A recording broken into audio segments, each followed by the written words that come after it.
Vamos falar agora sobre as contas públicas, né, sobre déficit público. E o setor público aqui inclui o governo federal, o governo estadual, municipal, empresas estatais, previdência social. Então, o déficit público aqui diz respeito a todas as esferas de governo. O resultado das contas públicas pode ser visto de três maneiras. Primeiro, o resultado nominal vai ser a diferença entre a arrecadação tributária do governo, com impostos, taxas, contribuições de melhorias, lucros das empresas estatais, menos os gastos em geral do governo, com pagamentos de salários, aluguéis, transferências de renda, programas governamentais, mais gastos com juros da dívida, né? O governo vende títulos para arrecadar recursos e paga juros sobre esses títulos, mais correção monetária. Isso no caso de países que têm inflação alta, né? Às vezes, além de juros, é pago correção monetária sobre os títulos. Esse é o resultado nominal. Resultado operacional. É a mesma coisa do resultado nominal, só que aqui a correção monetária não é levada em consideração. Subtrai-se aqui apenas os gastos em geral e os juros. No caso brasileiro, como a inflação é baixa, né, e quase não existe correção monetária, o resultado nominal e operacional são muito próximos, então esse conceito aqui não é nem difundido, né, nem se fala sobre resultado operacional. Um outro resultado é o resultado primário, que é igual ao resultado operacional menos os juros. Então, aqui é a arrecadação do governo menos os gastos em geral, sem considerar gastos com juros e correção monetária. A gente ouve falar bastante nos noticiários sobre o resultado primário. O FMI, por exemplo, quando empresta recursos para os países, uma das exigências é que os países tenham superávit primário, ou seja, que a arrecadação dos países supere os gastos em geral sem considerar juros e correção monetária. Porque quando o país tem superávit primário, significa que ele está com um orçamento relativamente equilibrado e que está fazendo algum esforço para conseguir recursos para pagar os juros e os empréstimos que ele faz. Então, quando o resultado é positivo, quer dizer que a arrecadação supera os gastos. Então, o país está tendo superávit nas contas públicas, né? Apesar do título aqui ser déficit público, o setor público pode ter déficit ou pode ter superávit. Quando o resultado é negativo, então há um déficit nas contas públicas. O resultado é negativo quando os gastos superam a arrecadação. Então aí nós temos, o país pode ter superávit nominal ou déficit nominal, superávit operacional ou déficit operacional, superávit primário ou déficit primário, dependendo da magnitude da arrecadação e da magnitude dos gastos.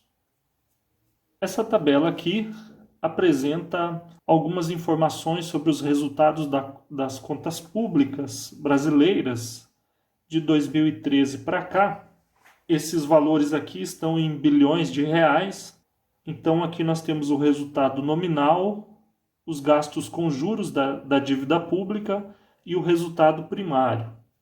De uns anos para cá o Brasil não divulga mais o resultado operacional.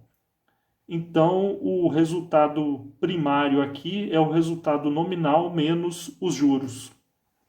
Nós vemos aqui que em 2013, o Brasil tem um déficit nominal de 157,5 bilhões de reais, que representam 3,3% do PIB. Né? Os valores entre parênteses são a relação entre esse valor aqui e o PIB. O Brasil pagava quase 249 bilhões em juros da dívida, cerca de 5,1% do PIB, e o Brasil tinha um superávit primário de 91,3 bilhões de reais, 1,9% do PIB. Então, até 2013, o Brasil apresentava superávit primário. O resultado nominal sempre foi um déficit. O Brasil sempre gastou mais do que arrecada. Quando os juros não são levados em conta no resultado, na diferença entre arrecadação e gastos, até 2013 o Brasil tinha superávit nas contas públicas. E aí, em 2014, o Brasil tem o primeiro déficit primário, né? Continua tendo um déficit nominal, o pagamento de juros aumenta e tem o primeiro déficit primário da história, um déficit primário de 32,5 bilhões de reais, 0,6% do PIB.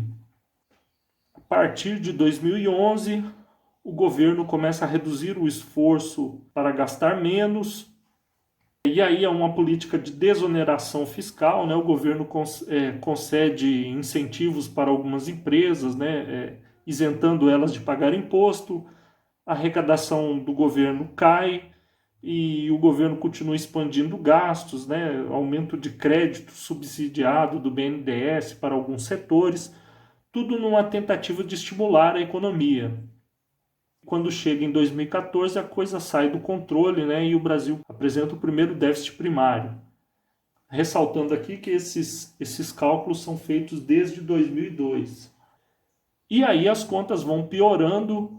O pior resultado é em 2016, que tem um déficit primário de cerca de 156 bilhões de reais, que representa 2,5% do PIB. O pagamento de juros em 2016 foi de 407 bilhões, que dá 6,5% do PIB. A partir de 2016, as contas públicas começam a melhorar. E quando chega aqui em 2019, o déficit primário já é bem mais baixo aqui em relação a 2016, né? De 61,9 bilhões de reais, 0,8% do PIB. O FMI até projetava que em 2022 o Brasil ia voltar a ter um superávit primário, né? Porque as contas públicas vinham melhorando. Mas aí veio a pandemia. Na pandemia, a arrecadação do governo cai bruscamente, o governo renuncia a receitas, né? Isenta alguns setores de impostos para estimular. Muitas empresas param de produzir, muitos setores param, então a arrecadação do governo é afetada bruscamente e o Ministério da Economia prevê para esse ano de 2020 um déficit primário de 905 bilhões de reais. Então, não é possível nem vislumbrar quando que o Brasil vai voltar a ter superávit primário. Se o governo tem déficit nas contas públicas, o que ele tem que fazer? Se ele pretende reduzir a dívida pública, reduzir o pagamento de juros, ele vai ter que começar a se preocupar em aumentar impostos, cortar gastos. Só que, além disso, ele precisa pagar as contas. Ele gastou mais do que arrecadou, então ele tem que financiar esse déficit. Ele tem que cobrir de alguma forma. Uma primeira medida seria imprimir moeda e pagar as contas, como era feito nos anos 50 até os anos 80 no Brasil. Mas aí nós já vimos que essa estratégia foi a causa da inflação no Brasil desde os anos 50 e principalmente nos anos 1980. O aumento dos gastos públicos gerava um aumento da demanda agregada que forçava os preços para cima. Havia uma demanda maior do que a capacidade produtiva da economia brasileira. Então, essa é uma medida que é inflacionária. Por outro lado, não gera endividamento, né? O setor público não contrai dívidas, né? Pode gerar inflação, mas não contrai dívidas. Entretanto, dado o problema que isso gera, né, em termos de aumento da inflação, hoje isso não é permitido no Brasil, pelo menos no Brasil não é mais permitido. O Banco Central não pode mais emprestar recursos ao Tesouro Nacional para pagar contas.